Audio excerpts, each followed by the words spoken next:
अशोक वानखेड़े जी एक जरूरी बात सुन लीजिए, ग्राउंड रिपोर्टिंग जो करके आई हैं उनसे, उनकी भी सुन लीजिए। बताइए विनय जी। मुद्दा ये है कि नवाब मलिक ने खुद बताया कि अगर सनातन संस्था जैसी संस्था है जो दाऊद का घर खरीद सकती है, ये जानते हुए कि दाऊद का हाथ है 1993 बॉम्ब ब्लास्ट में और वो एक अक्यूज है जो कि फरार है, तो फिर अगर नवाब मलिक किसी से जमीन खरीदे तो उस पे क्यों सवाल उठाया जा रहा है? तो ये एक मुद्दा उन्होंने उठाया। लेकिन सबसे महत्वपूर्ण बात मुझे एक बतानी है, इसका लीगैलिटी के एस्पेक्ट से जो नाता हो, फडणवीस जी किसी भी एजेंसी के पास जाएं, चाहे ईडी के पास जाएं, चाहे इनकम टैक्स के पास जाएं, एक जो महत्वपूर्ण मुद्दा है जो उन्होंने उठाया और जिसका आगे जाके बहुत ही बड़ा इमोशनल इशू बनेगा, वो ये है कि कुछ ही महीनों बाद मुंबई में बीएमसी के इलेक्शंस है और इसको मद्देनजर रखते हुए शायद फडणवीस जी ने ये बहुत ही इमोशनल तार छेड़ा मुंबईकरों के साथ कि जिन मुंबईकरों के चीथड़े जिन लोगों ने उड़ाए उनके साथ एक मंत्री यहाँ पे डील कर रहे हैं। तो इसका लीगली जो रेपरकशन हो वो हो, लेकिन इसका जो इमोशनल ब्राउनी पॉइंट है वो भी भाजपा कहीं ना कहीं लेना चाहती है महाराष्ट्र विकास आघाड़ी को कटघरे में खड़ा करके, क्योंकि एनसीपी शिवसेना के साथ है और शिवसेना एक बहुत ही बड़ा पक्ष मुंबई में बीएमसी में माना जाता है। करेक्ट, उनकी तो सत्ता भी उनकी, ऐसा एक वकील साहब भी उनको शामिल कर ले, फिर आते दोबारा से।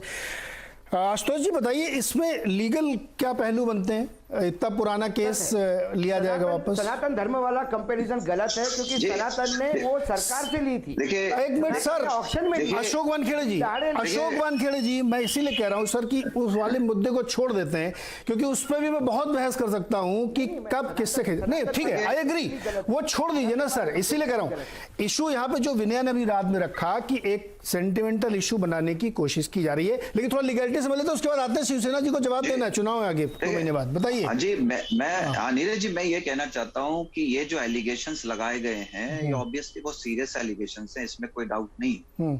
अब ये एलिगेशंस जो लगाए गए हैं इसके साथ क्या एविडेंस, सपोर्टिव एविडेंस क्या है, वो बहुत इंपॉर्टेंट है। दूसरा कि जहां पर टाडा का सवाल है, तो देखिए टाडा 1987 में बना था, इंट्रोड्यूस हुआ था और 2004 में ये रिपील हो गया था। तो जो प्रॉपर्टीज का जो डील हुआ, क्या ये 2004 के पहले हुआ कि उसके बाद में? पहले हुआ सर। अगर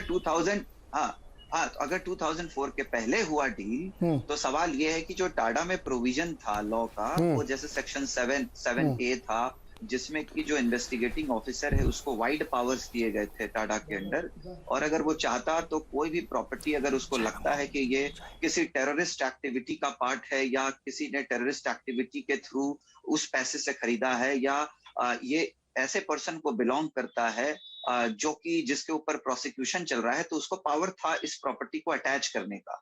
तो क्या ऐसा कोई अटैचमेंट उस समय हुआ था? क्या जो अथॉरिटीज थी, जो टाडा का काम उस समय देख रही थी, प्रोसिक्यूशन जो चल रहा था, क्या उस समय ऐसा कोई नोटिफिकेशन दिया गया था?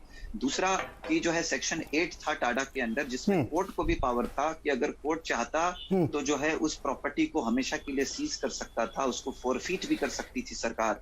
तो क्या सरकार ने फोरफीट करने के लिए कोई प्रोसीजर को अपनाया था उस समय कि नहीं? आशुतोष जी ये बात देवेंद्र जी ने रखी थी, उन्होंने एक ये प्रेमाइस भी सेट किया था कि ये जमीन जब्त हो जाती टाडा के तहत, उसी को बचाने के लिए मलिक साहब ने अगर नहीं तो देखिए प्रोविजनल अटैचमेंट तो बहुत पहले हो सकता था। नहीं, ये मुझे ये तो जांच के आगे पता लगेगा कि भाई उस समय क्या हुआ था, क्या, लेकिन ऐसा उन्होंने बोला आज। उसके बाद हाँ जी, उसके बाद जो वैल्यूएशन को लेकर के जो बात हो रही है, तो अगर जो एक्यूज्ड था, अगर वो बिहाइंड द बार था, तो उसने इस तरह से पावर ऑफ अटॉर्नी जो दे रखा था किसी और को, उस पावर ऑफ अटॉर्नी में क्या इस तरीके के पावर्स थे, क्या जो भी स्टैम्प ड्यूटी था वो सब पेड था, नहीं था? उसके बाद उसका जो वैल्यूएशन को लेकर के जो बात हो रही है, क्या वो वैल्यूएशन सही था, उसका पेमेंट कब आया, कैसे आया, ये बहुत सारी बातें हैं उसके अंदर, जो मुझे लगता है कि अगर सफिशिएंट एविडेंस है, देखिए सिर्फ एलिगेशन से नहीं होगा। हाँ, एलिगेशन में अगर प्राइमा फेसी कुछ एविडेंस दिखता है, बिल्कुल मुझे लगता है कि इसमें इन्वेस्टिगेशन अगर इंडिपेंडेंट एजेंसी करती है तो ऑब्वियसली दूध का दूध, पानी का पानी क्लियर हो जाएगा। और ये आज के डेट में तो ये एलिगेशंस है, दोनों तरफ से एलिगेशंस है, और मुझे लगता है बहुत सारे एलिगेशन सही भी होते हैं और बहुत सारे एलिगेशंस जो है हो सकता है इमेजिनरी भी होते हैं, या हमें लगता है कि ऐसा हुआ होगा, या हम उसको एज्यूम करके जी आशुतोष जी, ये मामला इतना फैल गया है ना कि इसको वाकई बड़ा समेटना बड़ा मुश्किल काम है। इतने कैरेक्टर हैं इसमें, इतने एलिगेशंस हैं, तरह तरह के नए नाम बीच में आ जाते हैं। कल हो सकता है फिर कुछ एक नया नाम आ जाए तो हम फिर से शो करने बैठेंगे तो हमें समझना कि कहाँ से शुरू करें। इसलिए हमने आज आर्यन खान को पीछे छोड़ दिया, समीर खान को पीछे छोड़ दिया। अब ये दो नए लोगों के बीच में चला। समय एक बहुत छोटा सा ब्रेक लेना है, लौट के आगे इस बात को आगे बढ़ाते हैं और